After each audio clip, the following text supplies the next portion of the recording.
Together, let's drive during Truck Month at Carl Chevrolet. Save on the features you want with Iowa's largest selection of new Silverados. Choose from gas or diesel engines, advanced trailering technology, or segment-leading Super Cruise hands-free driving. See why Silverado is Iowa's #1 selling truck. Your dealer for life, it's the Carl way. My game plan? Get the best without the fuss.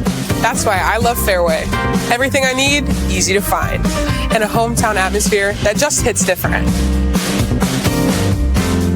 Fairway, your home court advantage. Experience the world's largest sports book at your fingertips. I'm Derek Stevens. I'm a lifelong sports bettor and owner of Circus Sports. We built this platform for bettors that want high limits and total transparency. Featuring high limits, player-friendly pricing, and exceptional live customer service when you need it. Hi, how may I help you today? Download your new bookie today and start betting like a pro. Circus Sports.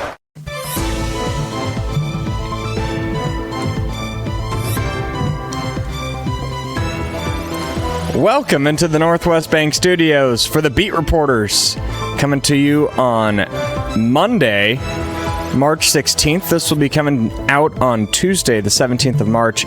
It's the Beat Reporters, and it's also our March Madness preview show. It's going to act as both. I'm Jake Brend, joined by Ben Hutchens and Rob Gray. How we doing, gentlemen? Doing well. Like Bill Finley says, it's Christmas morning. Viva St. Louis. You guys ready? I think so. Is it bad that we both don't know so? Well, we'd better be, right? Have you been to St. Louis before, Ben? Never. Really? Okay. I was telling Aiden before the show, I thought everybody in the Midwest, in this part of the country, had gone to St. Louis for a weekend or something. But no, it turns out a lot of folks, especially in the college athletics scene, haven't been because, there's not a major college team centered around there. So no real reason to go unless you have a NCAA tournament or some other event to get down to. So excited to see the Arch. Rob, I'd imagine you've been down to St. Louis before. A number of times, yes. You got to take the ride up the Arch elevator, Ben. I hear it's kind of scary. A little bit. I've never done it.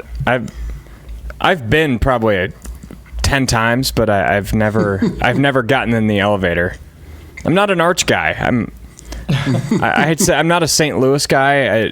It all stems from my Cubs background where I can't really give St. Louis credit for anything, but I'm going for the basketball. I'm not going for the city, and I'm sure that's what a lot of our listeners will be like as well. Famous pizza style and famous rib style in St. Louis. You got those to try. Williams and I were talking about that the other day. What is the pizza style? What makes it famous? It's a cracker thin crust, plenty of toppings. If it's really authentic, they don't use mozzarella cheese. They use Provel. It's kind of it melts different. It's creamier. They had some at this place I went to with friend of the show, Bill Seals, in KC, a place called Leo's in a strip mall. Didn't used to be in a strip mall. It was an old neighborhood place. And it's really good. There's a chain there, I want to say, is it Emo's? Something like that in St. Louis that has some, I think they go with the mozzarella and provolone blend, like a more standard thing. They forego the Provel or Provel, but it's really good stuff. I love thin crust pizza, and that's really good. And the St. Louis style ribs, very good as well. There's our St. Louis pizza. pizza. Orange power pizza. Yeah. It ain't no orange power pizza. Did you try it, Ben? No. It was only $22. I remember looking at it. Yeah, I will. I did not try any of the Big 12 eats. I love to rank them. I love to talk about them. But when it comes to actually going up there and pulling the trigger, I pass. Yeah, if they gave us free samples, I'm in. I was not going to go. We had free meals downstairs. I wasn't going to go spend money on the Orange Power Pizza, with all due respect. But there's our St. Louis pizza deep dive with Rob Gray right here on the Beat Reporters. I think we could probably wrap this show up. That's all we needed to talk about. Yeah. But no, we're all brought to you by Kelderman Manufacturing. Kelderman just got back from a trip out to California where he was displaying to a bunch of pretty cool people the type of work that he can do. Check out Kelderman Trucks on YouTube for more information to see more of what he does. We appreciate Kelderman and his partnership of Cyclone Fanatic greatly. It's also brought to you by Carl Auto Group. It's a bit of a joint because it's the postseason coverage show, and it's still the normal Beat Reporters. Carl Auto supports all of our pre- and post-game shows throughout March. Men's and women's, they're the best. It's not only the best dealership in Des Moines, it's been voted the #1 dealership in the country. That's a pretty good endorsement right there. If you're looking for a new truck, a new car, a new SUV, Carl Auto Group certainly has everything you could possibly want in a dealership. So hit up Carl Auto. Well, let's start with the men. As the Cyclone men get the #2 seed in the Midwest region, they will play the Tennessee State Tigers on Friday in St. Louis at 1:50 Central Time. If they can sneak past the Tigers, Kentucky or Santa Clara awaits in the round of 32. I'll just start initial thoughts on the draw for Iowa State, both small scale and large scale. My large scale takeaway is this is exactly what you sought out to accomplish in the Big 12 tournament. Moving in there, you thought if Iowa State can do enough to get the 2 seed at a regional that's close, then that's kind of the peak of what they can accomplish in Kansas City. So they got that done, and it looks to be a somewhat favorable path because of those reasons. My big picture takeaway is, if not an Elite Eight now, then when? I just, from seeing the page in front of me, I think that's kind of the thought for me, and a lot of people are hoping for even more than an Elite Eight. Yeah, I similar thoughts. I mean, it's as good a path as you could ask for. If you get out of the St. Louis, you go to Chicago. I mean, again, you couldn't ask for anything more than that from a regional perspective. And with all due respect to Tennessee State, I mean, KenPom is, it's not expected to be much of a game, let's put it that way. And then Kentucky's intriguing because they've always got talent, and Mark Pope has not put it together all year for them. But teams like that can make runs. Santa Clara is sneaky good in how they shoot it and how they take care of the basketball. But then again, yes, they've played Gonzaga and St. Mary's plenty, but they haven't played a whole lot of teams. They haven't played any teams with the caliber of ball pressure that Iowa State has. So you certainly like the way that shapes up early on. And again, a really solid Virginia team when you go and look beyond that likely to get through, that would be an interesting matchup, but one I think certainly you'd take in a 2-3 in this tournament. One note to add on Santa Clara, and you're right, they haven't really, at least consistently, played the caliber of team of an Iowa State or maybe even a Kentucky. Back in December, this is absolutely not the level of those teams that I just mentioned, but Santa Clara played North Texas, which is coached by former TJ Outsberger assistant Daniel Robinson. And Santa Clara kind of struggled with North Texas, who had a bit of a down year, and they play a very similar defense to Iowa State. And Santa Clara struggled with turnovers that day. They didn't shoot the 3-ball well. They didn't really shoot the ball well at all. So coincidence or maybe a sign of things to come if Iowa State and Santa Clara could meet in that round of 32. What was Demarion Watson's box score against Santa Clara? 3 minutes, 0 points, 0 rebounds, 0 assists, 0 steals, and 0 blocks. 2 fouls. So not a massive day for D-Watt in that game. He won't be a guy who can give you a little bit of a scouting report, I don't think. But I don't know. You guys talk about the Santa Clara aspect of it. My eye, of course, catches the Kentucky. I know how athletic they are. I covered Brandon Garrison for his freshman season at Oklahoma State, and then he moved to Kentucky. They have Otega Owe, who's just been a mainstay in the SEC. So I think about that. I also think about what they bring.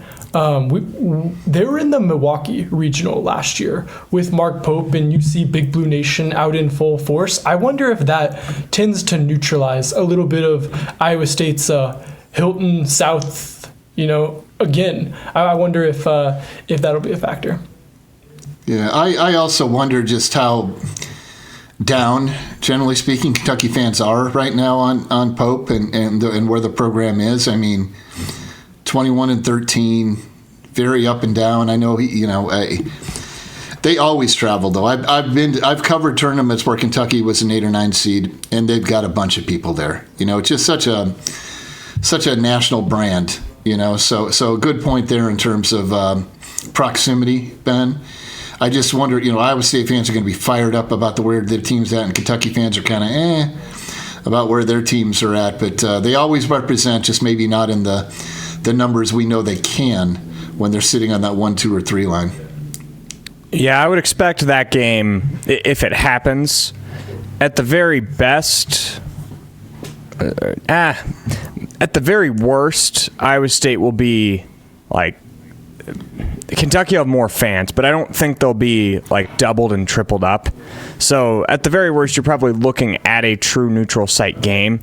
At the very best, maybe Iowa State does have the advantage of fans can buy tickets on Sunday and not have to worry about it. Well, shouldn't have to worry about it. Whereas Kentucky, they're in a pretty true toss-up game, and maybe there are some fans that are making the trip that are going to be just I don't know. And maybe Iowa State fans are buying the tickets up right now for Sunday, as they should, because that's going to be a hot ticket on the other side as well, with Purdue being there, another team within a pretty close proximity to St. Louis. And then Missouri is the 10 seed, which I don't think they'll beat Miami. I don't think Missouri is very good at all. But if they're able to get to the round of 32, that could be 4 massive fan bases within a really close proximity of the Enterprise Center. Yeah, good point. It'd certainly add to the overall atmosphere, which is one of the best things about the tournament, right? Just if you can get to one of those sites where you got a bunch of energized fan bases there, it just is a completely different vibe, even for us scribes and digital wizards like Jake. Yeah, it'll be a good atmosphere regardless. And I would anticipate Friday being a really good atmosphere for Iowa State. Not like full arena Cyclones, but there will be a lot of people making the trip. But with what Ben said, I completely agree. It's kind of now or never is not fair, because this is year 5 of the TJ Otzelberger era. Todd Golden, he didn't win a tournament game at Florida before he went off and won the national championship. So this is not Iowa State's last shot to go to a Final Four, to go to an Elite Eight. But it certainly feels like it's the best chance that they've had, dating all the way back to Marcus Fizer and Jamal Tinsley. And you look at all the storylines. Tamman Lipsy's been to a Sweet 16. Milano Chilivovich has had the bad games in elimination games in the NCAA tournament. He didn't play well against Illinois. He blamed himself for the loss. He didn't play well against Ole Miss last year. He's had those battle scars.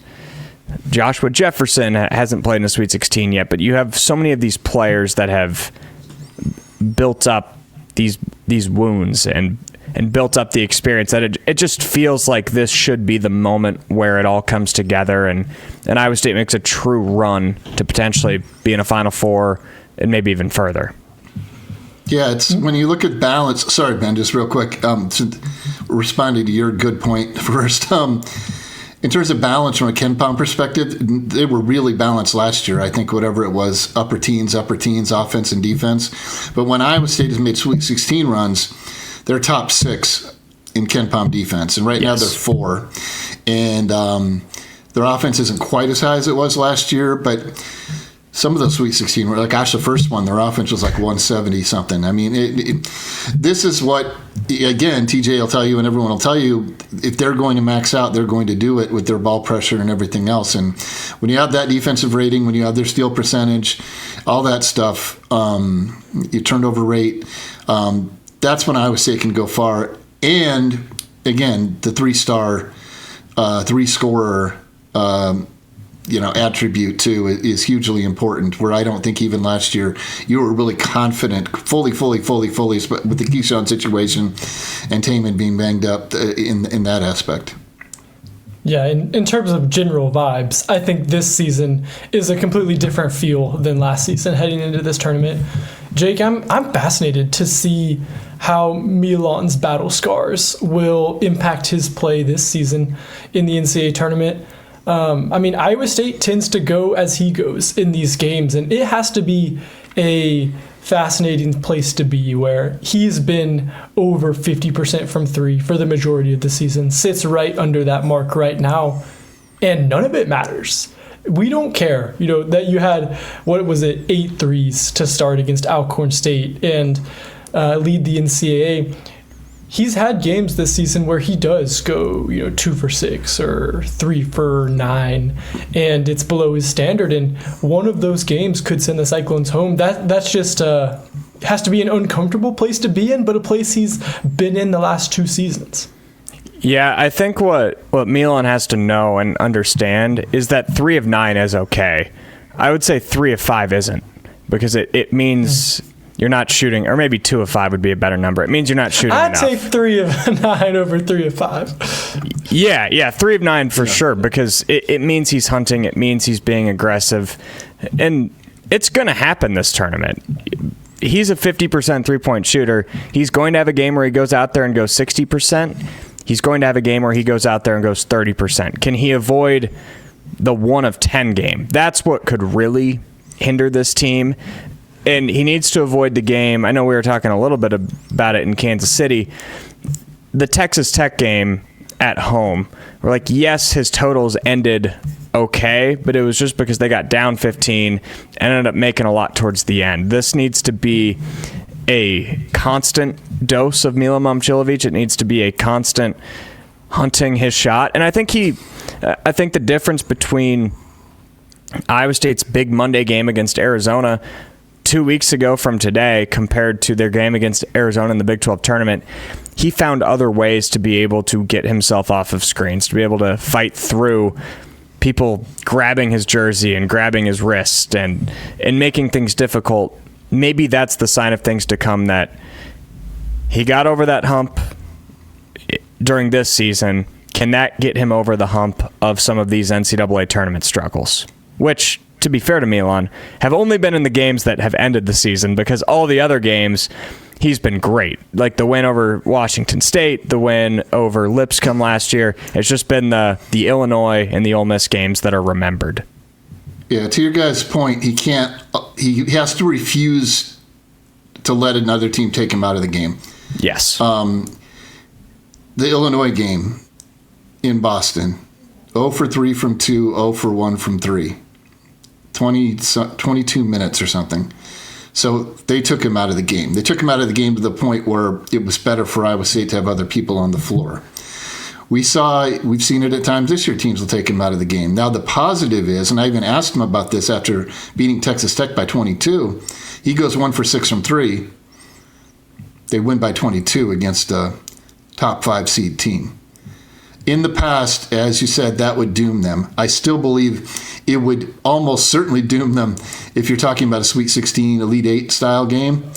But they can weather it with this team. And that's, I think, one of the key distinctions. And I think that takes some pressure off him. And no one puts pressure on Milan like Milan. I mean, going back to freshman year, he will just flat out brutally assess how poorly he thought he played in a big moment. And I hope that for his sake, it's nice to be accountable, but don't beat yourself up. And I think with maturity comes that, right? And with your teammates lifting you up comes that. And I feel like he's in that spot now. He's always been a pretty, I don't know if happy-go-lucky is a term, but, fast and free kind of guy. I feel like now he's got all the perspective now where it's not like, oh, yes, you had a bad game and the team lost, but the team can find ways to win when that happens, just like they can find ways to win if Joshua Jefferson has a bad game. And that's the key distinction with this Iowa State team, I think, that they can, of course, they didn't weather at Arizona when Joshua Jefferson went 2 of 17 from the field. That's really hard to do. But the point is they can get it from a lot of different guys, and they can get it from the freshmen, and they can get it from Heisey with some big shots here and there, as we saw in the Houston game. So there's just so many sources that they can tap offensively, and then the defense stays constant if they can keep it. If there's no lapse in this tournament, like early in the Illinois game and obviously against Ole Miss, but Ole Miss was on another planet last year in the round of 32. But got to avoid that. But again, a more well-rounded and diverse depth-wise team for sure.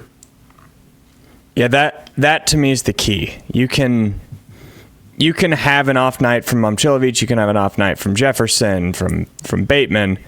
You can't have an off night from the defense. That's been what's hindered Iowa State this entire season, and that's why I've had a hard time like placing too much blame on Joshua Jefferson in some of these games where, yeah, he's having turnovers in the paint and he's not finishing around the rim. It's like, well, I still think if Iowa State played the defense that they normally do, they probably would have won that game. And that's what this all comes down to for me.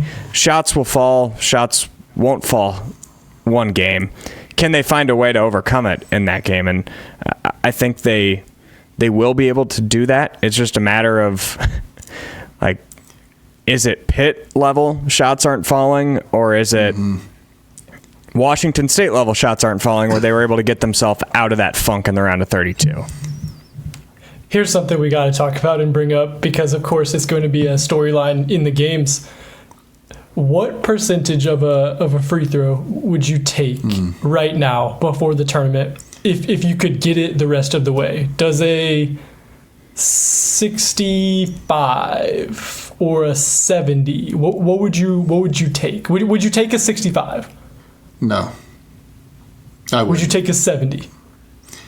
I was going to put it at 71, 72. I mean, just in terms of if you can consistently do that in a game and not dip below that, I think they can weather storms that way. But when they go 63, 64, 62, 65 even, that's the concern with this team, that if they're in a tight game and missing front ends of one-on-ones or missing two at a time, sometimes with their most experienced players too, that can come back and bite you. Well, what's your number, Jake? I don't really have a number. It's just make them when it counts. Like I really don't care about Blake Buchanan's free throw number, because if the team is doing things right, Buchanan shouldn't be shooting free throws in crunch time. To me, it comes down to, like, can Tamman go 85% on front ends of one-on-ones? He doesn't need to go. If Tamman can just be 70% overall, you can weather those storms. You just can't keep missing the one-on-ones on the front end. I still trust, I'm probably in the minority for this, I still trust Jefferson in crunch time. Like, he's proven that to me in his 2 years as a Cyclone, that, like, the BYU game last year, make two and you go to overtime, he makes two. Texas Tech last year. So I still trust Jefferson. To me, it seems like watching Jefferson, his misses come in the first half where maybe he takes a deep breath and is getting a possession off, and you maybe just lose a second of focus. So I still trust Jefferson. It's just like, it's everybody else. And I don't throw Milan in that conversation. He's just a guy that it's going to be really hard to get him to the free throw line down the stretch, because he's not one of your primary ball handlers.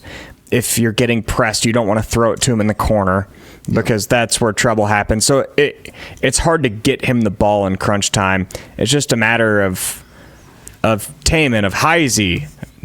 We just haven't seen a ton of Heisey at the free throw line. Bateman, there's a lot of question marks, and it's definitely a concern for this team. Or how many missed free throws can you get back with an offensive rebound? Something to keep in mind too. It's 67.2 for people wondering. 67.2 is Iowa State's free throw percentage entering the tournament. Gotcha. And Jefferson, I mean, I'm with you, Jake. I think when everyone looks back at this season, and now he's had his detractors at times because he handles the basketball so much, he's going to turn it over. He's turning it over at barely above the rate he did last year. Some are unnecessary. Some he's dribbling at three guys. We talked about this before. But that guy's want to is through the roof. But he is shooting the worst percentage from the line he has since his freshman season at St. Mary's. He was 68 then, he's 70 now. 76 last year.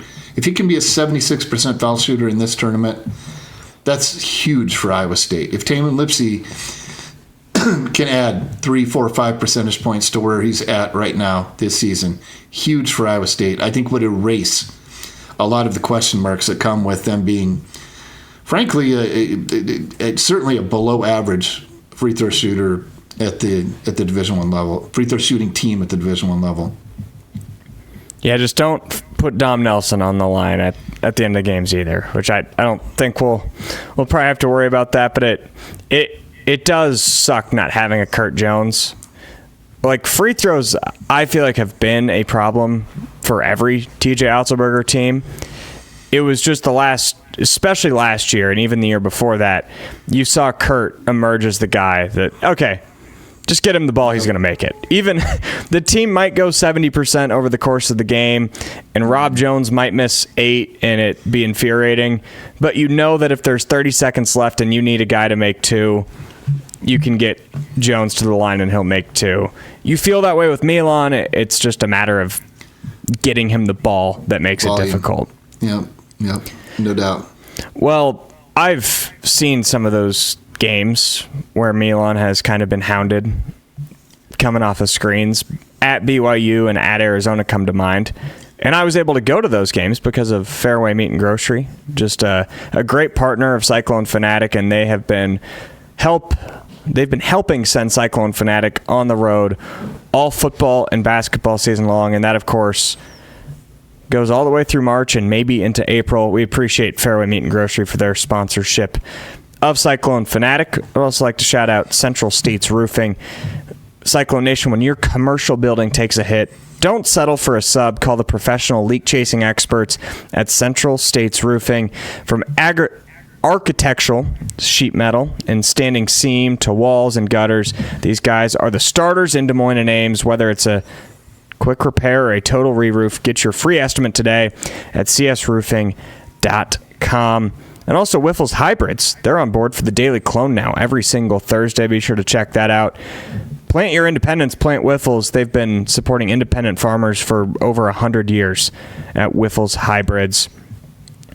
A lot of sponsors that make what we do possible here at Cyclone Fanatic. So we've talked about the free throw shooting. We've talked about Jefferson. I want to talk a little bit about Tamman Lipy. And I'll have a story coming out, I believe, on Tuesday on Cyclone Fanatic. We talked to Tamman too much over the years. I think even at the team hotel when we arrived in Kansas City on Tuesday, he joked that, I got to do this again, because we do talk to Tamman, and it's a credit to him. He's a really good interview, and he always gives us good insight. But I figured it was time to talk to someone who knows him better than we do, and I interviewed his wife, Samantha. And I feel like I learned a lot about Tamman in that interview with him and how he keeps his cool composure. And she told me that she's infinitely more nervous than he is during a game. And not all of it stems from, is he going to make a shot or not? It stems from him diving on the floor for loose balls, and she wonders, is my husband going to be okay? Is he going to have a broken wrist? All that good stuff. But all of what I'll say is all of the public persona of Tamman Lipy, it doesn't feel like a persona after talking to her. It feels like it's just him. That's awesome, Jake. What was did you learn anything that you didn't know about Tamman from talking to his wife?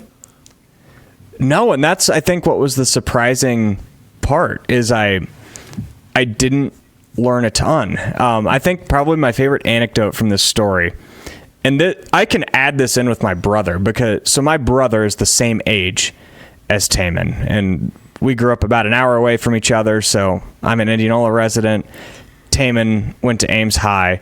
And one of my brother's best friends, who actually just won American Rivers Conference Player of the Year at Coe College, shout out Cooper Naylor, grew up playing with Tamman, like on the All-Iowa Attack and all of that stuff. So my brother wasn't necessarily friends with Tamman, but he would sometimes run into him and see him at track meets.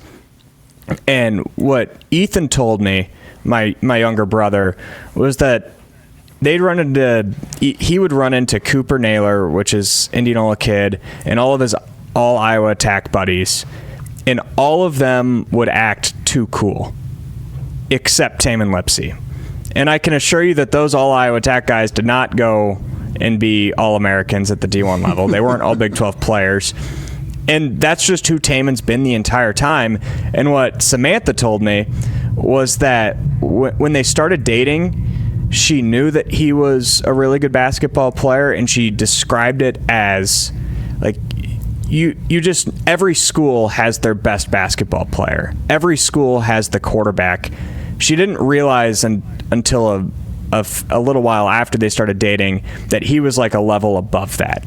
So there was never this, like, she just found out casually that he was going to play for Team USA. It was like, oh yeah, sorry, I'm going to be out of town for a weekend. I got to go play for Team USA. And none of that surprises me, even though I didn't know that story. That just kind of feels like the type of guy he is. Let me tell you it is indeed. Let me tell you briefly a very, it was personally embarrassing to me, Tamman story. Tailgating, football season. My mother-in-law, Becky, huge Cyclone fan. Shout out to her and her husband, Eldon. I always stop by their tailgate. And if they have some food, I'll have a little bit of food and that kind of stuff. And it's nice of him, of course, to invite me. He's always happy. And the basketball players were milling around a little bit. And God, I can't remember if that was this season or last season. That's how much everything runs together. But at any rate, she's like, you need to go ask Tamman Lipy to take a photo with me. And I'm like, I can't do that. That's unprofessional. You know, and she's like, come on, all these things we do. And then Tamman's standing right there and they say, hey, Tamman, how you doing? He's like, hey, how are you? And I'm like, this is kind of weird, but my mother-in-law really wants a picture with you. Can I take one? And he's like, yeah, no problem. And he just does it and this and that. And I'm like, hey, I'm really sorry. I was like, just don't worry about it. I even said I was sorry to SID Ryan Workman, and he goes, oh, that's no big deal.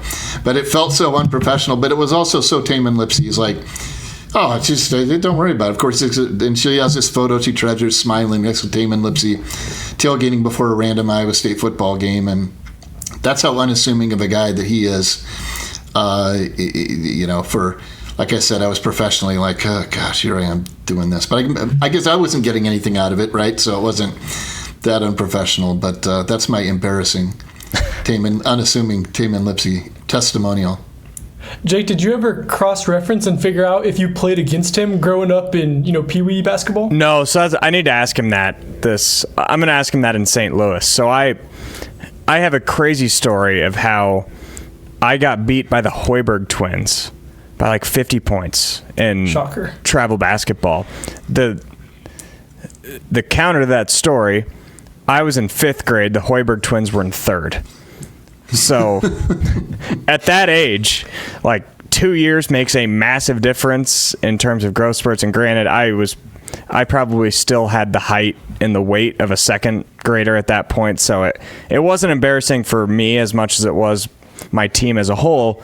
But it never even crossed my mind until Tamman's dad posted the picture of him playing with the Hoyberg twins. And I'm like, oh my gosh, I could have played against Tamman Lipy. So I need to ask him how long he played with the Hoyberg twins. I'm not sure. That'd be a pretty stark difference for 2nd grade Tamman Lipy to be playing up in a 5th grade tournament. But he's also an All-American, so I wouldn't put anything past him. On a more serious note about him, what did you make of TJ talking about his groin injury that he suffered against Arizona? Iowa State hasn't practiced, so he hasn't been forced to get out on the practice court, but he is getting treatment for that injury. I just think that groin injury, Tamman Lipy, March Madness is something that gives Cyclone people flashbacks. Yeah, I mean, I would agree. I think TJ spoke with a certain degree of confidence, I feel like, when he was talking about Tamman and what he does and what he'll go through. And I have no doubt he'll be prepared to be at his best come Friday and that kind of stuff. But, yeah, you can't be sure until you see him. I know, though, talking to Tamman in the locker room, he did mention the tweak, but he was same old Tamman, talking about the game, talking about what's to come. And if it limits him a little bit, that's one thing. If it forces him to be a shell of himself like last season, that's a whole other thing. But certainly something to keep an eye on, because it's the last thing you want to see given that history and certainly good to note that, Ben. Yeah, to me, it felt like more of you're playing 3 games in 3 days. I felt a little tweak. I'm going to go be precautionary. He went and got the massage gun, went right back in. It seemed completely different from the injury against St. John's. It seemed way different than the injury against Cincinnati last year. So obviously I think there's a concern level anytime Lipsy steps on the court. At least that's how I feel. Every single time he dives on the floor for a loose ball, you're always overanalyzing. Is he limping? And then you realize, yeah, he's probably going to go limp to take the trash out tomorrow morning. So you can read into it a lot. I think he'll be good to go based off of how he seemed in the locker room after. And honestly, how he played after he came back in it. He didn't look different at all, to me at least. Yeah, you hit the game-tying shot with 15 seconds left, for crying out loud. Yeah, after starting 1 for 10, too. I mean, that's the mark of a winner. When you're having an off night, you need the shot, you make the shot. Also, Torey took that shot in that game, too, and he seemed to be fine, too. He's always an entertaining interview, and we haven't even mentioned him yet, but to hit 2 threes, I mean, I think that the 2 mid-range shots, and he's been doing that more, right? He hasn't always been making them, but dribbling in, taking a mid-range, that's huge for him. I think the big thing, and we've talked about this before too, is just him being active.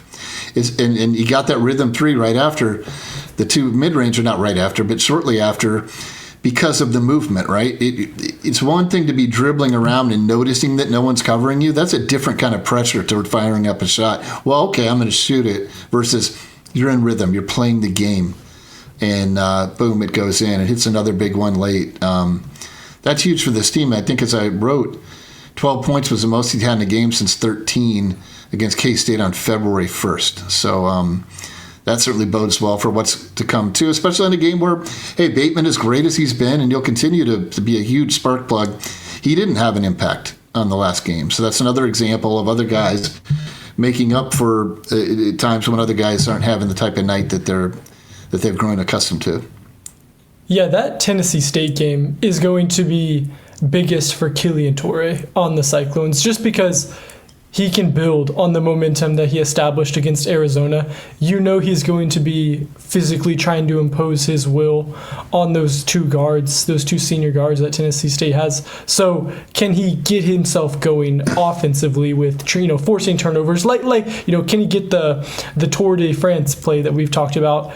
And then that maybe gives him even more confidence heading into a game where he might need to make a mid-range little push shot, or perhaps a 3 if left wide open. So I think it'll be really important to see him get going against, in a situation against Tennessee State where, frankly, he should get going. I had a rare tweet age well, which doesn't always happen for me. And in that game, after Torey saw his first mid-range go down, I tweeted that it goes against the analytics, and honestly, I've been attacked by the analytics monster at points myself and have leaned into it a lot. But I loved him taking that shot, and I wanted him to take it going forward to build his confidence. And it ended up, I did not expect him to hit 2 threes the rest of the game, especially one of them being super contested and not even really a end of the shot clock heave. But you think about it, even though it's not a high percentage shot, it's a lot easier to make a mid-range jumper than a 3. And the reason a 3 is more valuable than taking a mid-range jumper is because even if you have a slightly higher percentage chance of making a mid-range, you're only going to get 2 points out of it. We all know the argument about it. I guess my counter in this specific instance with Torey, and I think that's why it's important to...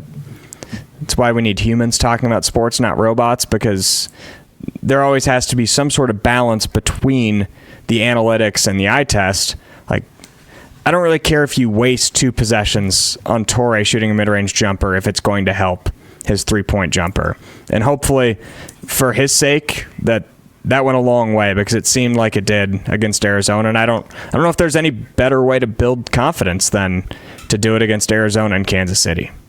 Yeah, Jake, I had a similar tweet where I tweeted out those 2 mid-range. I just like those 2 mid-range jumpers that Torey hit are huge for him.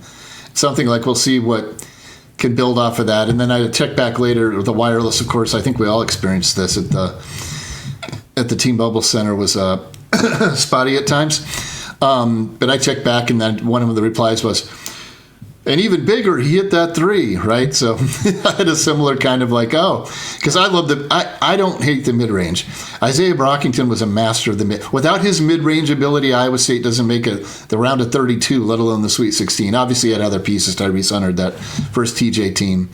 But, I just had to throw that in there, too, because I think if that's what they give you, and you're going to get a similar type of situation where good chance to offensive rebound it if you miss, take it, right? You have a chance to regain some confidence, as he said, Jake. And I think going forward, he should definitely take advantage of those opportunities.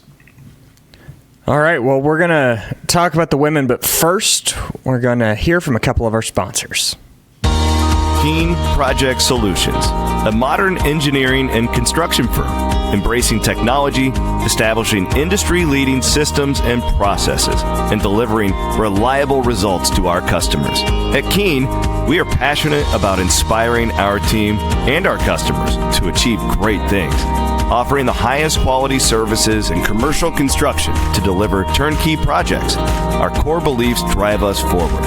Protect people, build relationships, drive innovation, and focus on end goals, bringing our customers' desired results to life.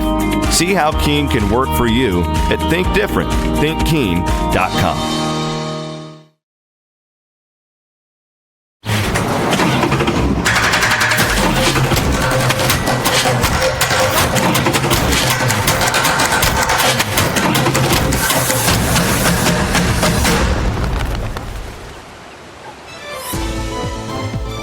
I love that ad. It's so good. It's so catchy. Yeah, it makes me want to go in the fields. We're almost to harvest season. Or not harvest planting season. Sorry.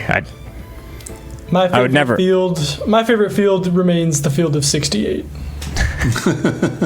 See, I'm good with going back to 64.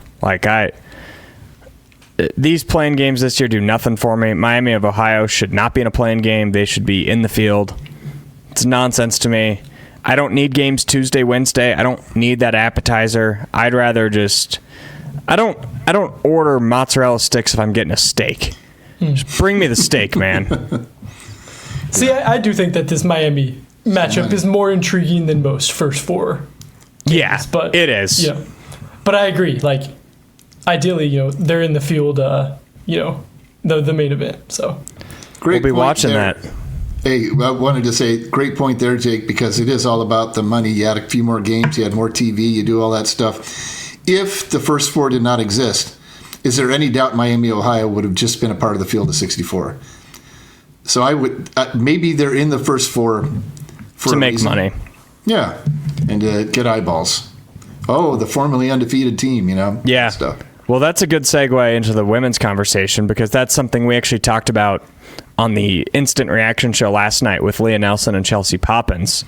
And Chelsea made a really good point that she wouldn't be shocked if Iowa State was placed in UConn's region for some TV ratings. And while I don't think Iowa State's seed line was completely changed because of that, I would imagine that executives, that people on the committee saw Audie Crook's most recognizable athlete, or one of the 5 most recognizable athletes in the country, going up against the most recognizable team.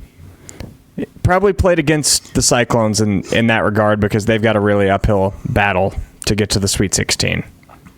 But the truth is, Iowa State left itself no room to respond to that even happening. 100%. If you don't want to play UConn in the second round, then don't lose 5 games straight in February. If I'm Iowa State, obviously it's a tough uphill battle, but that's the mindset of everybody here. You never want to see your logo next to the Husky. But from the other perspective, I wonder what people in stores are probably thinking about. That's probably not the second round opponent I'd want to face with a WNBA player like Addie Brown, with a player like Audie Crooks, who's impossible to prepare for. and Jada Williams, who's had a great year and is starting to come on, and she can go out and get you 40. So I think from an Iowa State perspective, it's kind of like, oh, UConn. But from a UConn perspective, I think those folks are probably like, man, Iowa State. I would imagine the UConn folks are like, oh, okay, Iowa State, Syracuse, UCLA, South Carolina. Fair. No, but I completely understand your point, Ben. I'm just giving you a hard time. No, I mean, you're right. It's like ridiculous. Williams and Bloom said they're plus 240 something? Minus 240. Minus 240. Yeah. Which is insane. It's gone back to the bad old days where it was UConn on the field versus where, and it's still, I think, legit number one seeds, and even a handful of two, maybe 1-2, could still make a run and really challenge UConn. I mean, they only won by 3 once this year. Other than that, I think it's like 14 plus pretty much across the board, 30, 40, 50. I mean, they smashed Iowa early in the season in the non-con. But to your point, Ben, yes, Iowa State put themselves in this position. Injuries put them in this position too. I think if only Addie Brown is injured, Theriana Jackson there, they win at least one of those 5 games. If it's the other way, maybe it's 2. I mean, every loss became, and obviously I think that, I don't know if the loss in the Big 12 tournament immediately damaged them. But you look back at this team with all the what ifs. If they go to TCU and win after being up 13 in the fourth quarter, that's going to change a lot. And I know Williams and Bloom have talked about it. My hope for this team was a drop to a 10 seed. Mm-hmm. So they'd have a shot at a 2. And because I think Iowa State had played great, could knock off most of the 2s, if not any. I mean, you have to play great, and that forced the opponent to not play great. But the ones are just so separated, and UConn in particular is so separated. But, you can never count a team out. And if Iowa State gets Addie Brown, Bill Fenley said she's slowly, steadily getting up as close as she can back to who she usually is, since the injury forced her to miss 11 games. I think it'll be her 6th game back. Jada Williams, the X factor, as you said, Ben. And Audie, I mean, she's going to go up against a tough 6'3" freshman in Syracuse, who's I think averaging 2.5 blocks a game, which will be interesting to see how she gets around. They might play her straight up. I'm not sure how that's going to happen, but that's going to be a heck of a matchup. I think for Iowa State, if they can win that game, given what they went through with the injuries, whatever happens with UConn, they can come in and play as free and loose as they possibly can. Maybe Sydney Harris hits 5-3.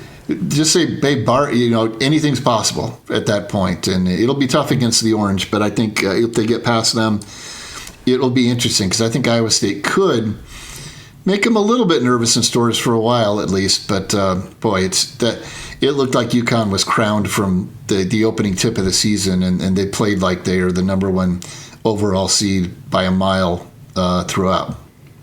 I certainly agree. We shouldn't overlook the Syracuse game. I certainly don't think Iowa State is by any means, because there is something to be said for winning in the round of 64, which is a step further than the Iowa State women went last year. And as you said, to win a game in the tournament after losing 5 games in the season and having all the injuries, there's certainly a reward there. In terms of your optimism on UConn, I respect it, Rob. It's tough for me to shake what happened last year when they lost 101-68 to UConn and 76-36 to South Carolina.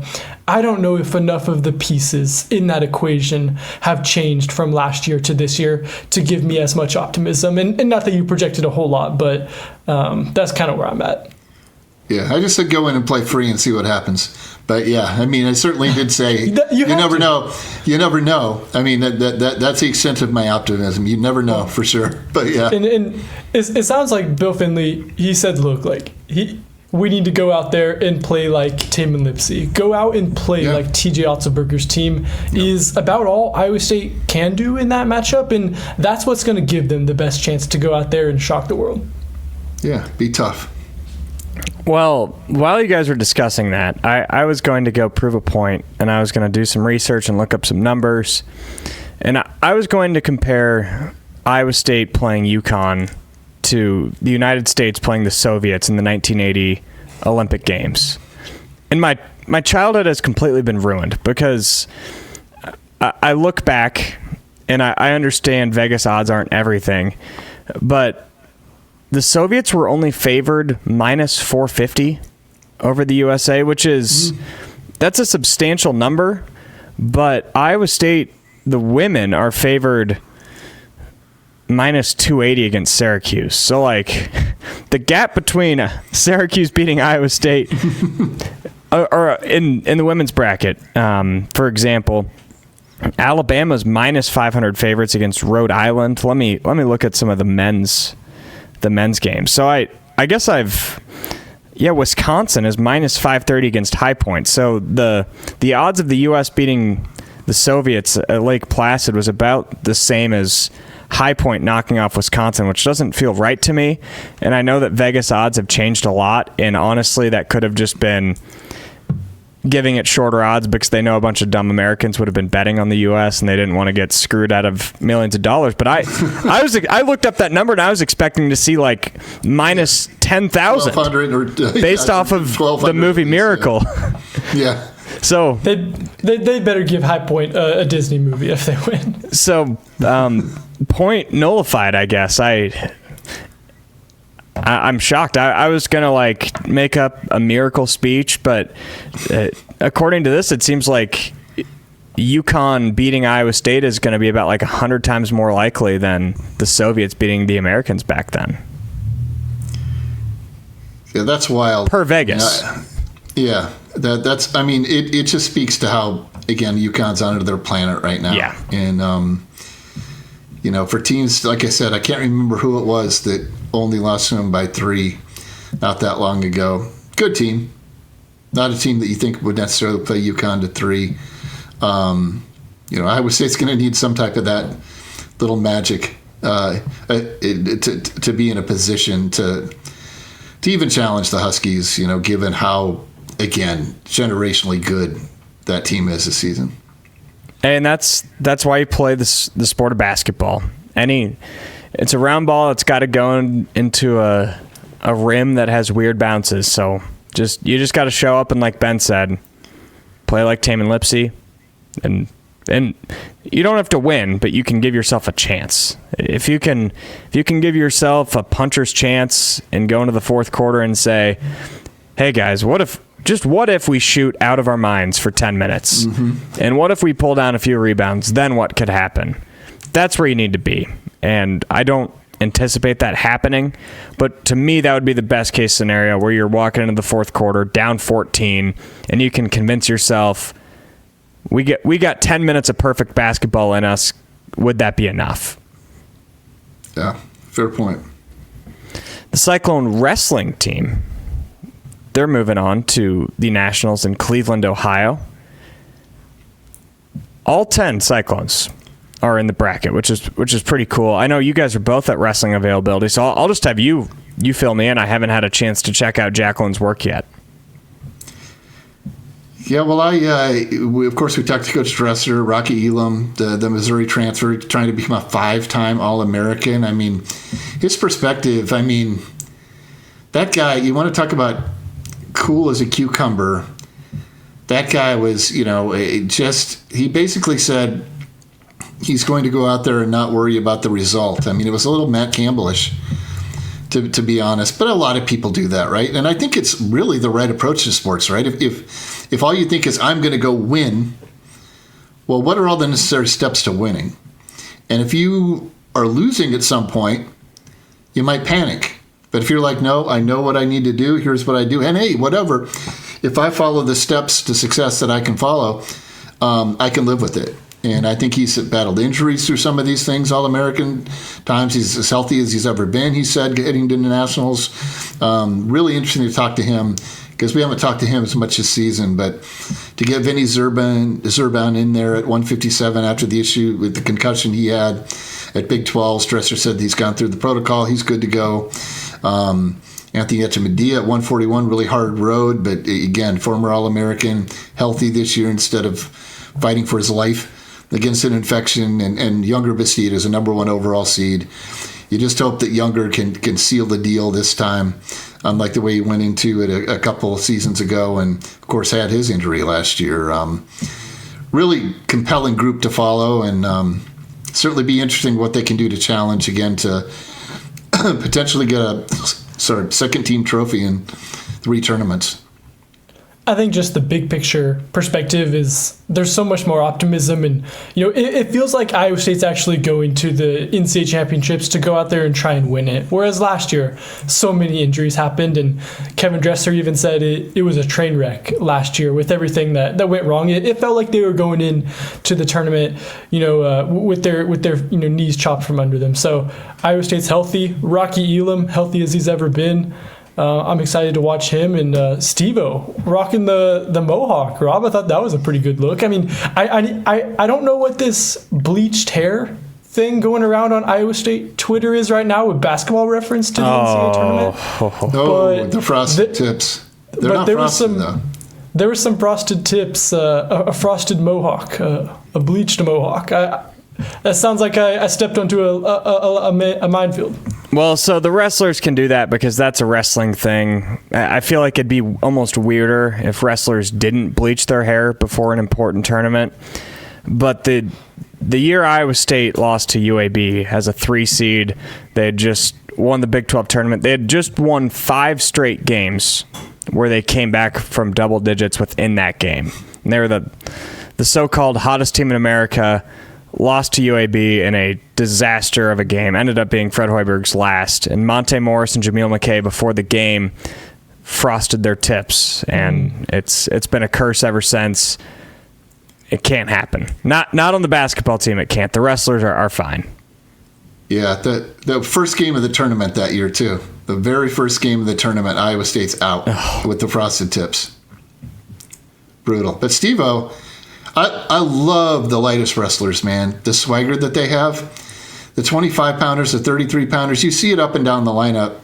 But especially the smallest guys, man. He's just like the energy, the brashness. Again, the swagger is great. And I think he said his dad was the OG with the Clippers back in. He was 6 years old when he first adopted that hairstyle for big meets, and he got it professionally done this time. So we'll see how it goes. Another former All-American trying to do it for the Cyclones after doing it for elsewhere before. So fun with hair. MJ Gaitan's a big guy for that. The California love, roly-poly, freaky 174-pounder. It's kind of the ringleader for all of that.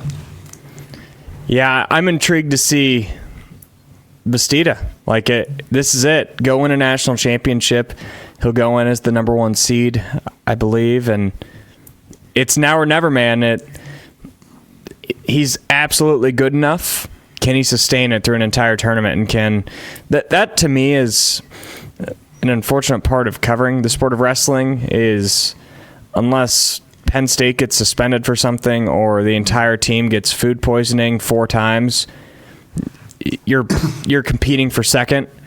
To me, I focus on the individuals. Like, can someone who is a 12 seed work their way up to be an All-American?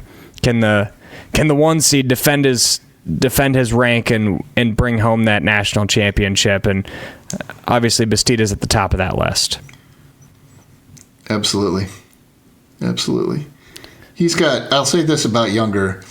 It's a completely different Younger than he was 2 years ago. I loved covering Younger 2 years ago when he would say, you'd better be scared of wrestling me. He was kind of like, that was his deal, right? I mean, he was strutting, he was talking the talk, and unfortunately, when you get beat early and you've been that good, as Kevin Dresser said today, it takes a lot of guts and gumption to come back through that backside when you're a favorite or you're a highly ranked guy and you lose right away or really early. And Younger has a lot more perspective now. And as much as fun as it was to cover that guy, that persona, he still got the persona Dresser wants wrestlers to have, be entertainers, be showmen. Younger is still that. He's just a lot more measured in how he projects his confidence. But it's still just as strong. And from a technical standpoint, he's so much better than he was then. And from a point scoring not allowing takedown standpoint, he's going to be my favorite guy to watch in between when we have a chance when we're not covering stuff in St. Louis. Well, I'll give everyone a breakdown of what's to come, Cyclone Fanatic-wise, and of course Quad City Times-wise for Ben. First, got to give a final sponsor shout-out to Farmstory Meats. Locally owned, locally cut, locally sold.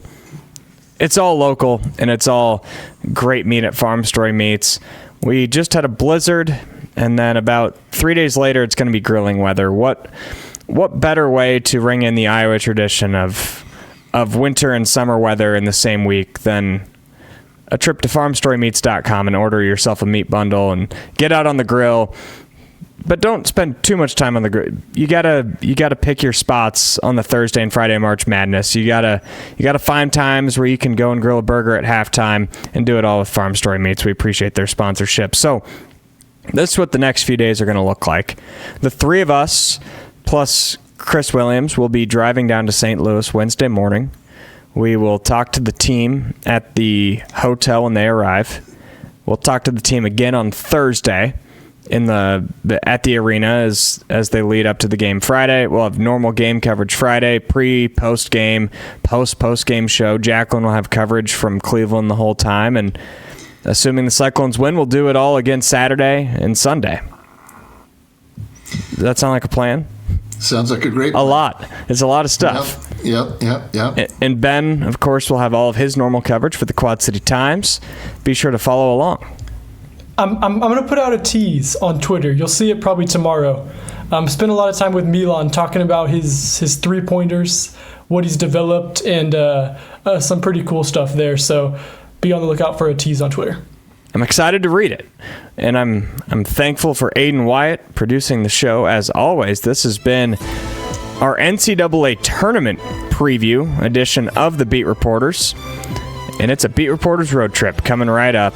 Thanks for supporting, and thanks for tuning in to the Beat Reporters in the Northwest Bank Studios.